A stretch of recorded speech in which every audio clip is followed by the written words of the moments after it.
May bago umanong grupong namumuo sa Senado, ang tinatawag na Escudero 11. Ang kanila raw pakay, kill the VP Sara impeachment.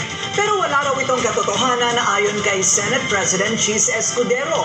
Ang detalye sa agenda report ni Hannah T. Porsigido umano si Senate President Cheese Escudero na patayin na ang impeachment trial ni VP Sara.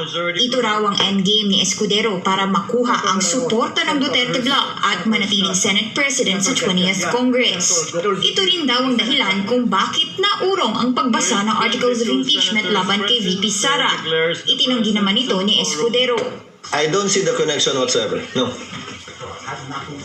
Has nothing to do, especially given the fact that the 20th Congress will have a totally different composition. Sa naunang proposal ni SP Cheese, ngayong araw dapat dadating ang House Prosecutors sa Senado para ma-present nila ang mga reklamo laban kay VP Sara. At bukas sana ang pag-oath nila bilang hukom at maghain ng summons para sa bise. Pero inusog ang mga ito sa June 11. Isa sa mga rason ng pagbigay daan sa pagpasa ng 12 priority bills bago ang Senate adjournment sa June 14. Pero nag-react ang ilang kritiko at sinabing baka paraan lang ito para sa self-interest ni Escudero bilang SP. At tuluyan ng itigil ang impeachment trial. Sa gitna ng pagkakabinbin, lumitaw sa isang politiko report na 10 senador ang sinasabing sumusuporta sa planong ilibing ang impeachment. Kabilang dito ang Duterte allies na sina Senador Bongo at Bato de la Rosa at ilang fence-sitters. Nabansagan na sila bilang Escudero 11. Kailangan ni SP Cheese ng 13 out of 24 votes para ma-retain bilang SP sa susunod na kongreso. Sinusubukan pa ng Bilyonaryo News Channel kunan ng pahayag ang mga senador. Pero giit ni SP Cheese, wala namang nawala sa delay na ito. Again, walang mapapabura nito, wala rin itong masasaktan. Dahil ang pinaka-pwede lang naming magawa mula't mula ay mag-issue ng summons. So walang nawala, wala rin naidagdag. Walang binawian ng panahon, walang inambagan din ng panahon.